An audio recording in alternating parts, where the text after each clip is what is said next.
Kula dûrbûna temin digire saxu zindî bêtez mirî me li vê dinyayê Kesek tuneye derdê evîndariyê fêm bike rewşa Dilê xerîbê birîndar fê nake Dilê min mîna xaniyekî wêran Xema xerîbiyê min be bûye mêvandar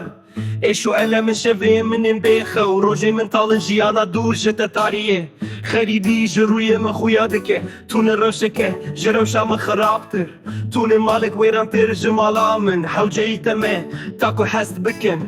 Bêtez nokî deryaya şînê me Titine biyestena li şek bê canim Evîna te ye armanca jiyana min Rolahiya çavên te ye hêviya min Dilê min dinalîne ji êşa dûrketinê Wek bilbilê ku ji gulê dûr ketibe Şev û roj li benda te me Ez bi hêviya ku carekê deng û rûyê te bibînim Cîhan bê te sar û bêreng e Stêrk bi şev roj bi rojê vena mir e Lê dilê min ê şewitî bê te namîne geş Ez ê bêm bikim tene bêhna te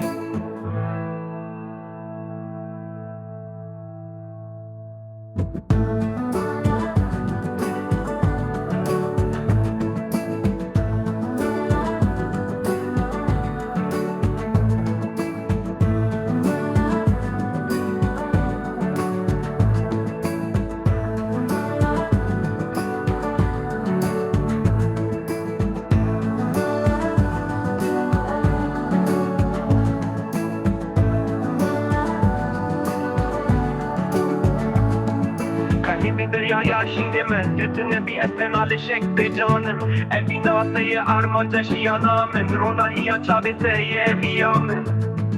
Xerîbê deryaya şîneme Götüne bir etmena li şek bê canim Evîna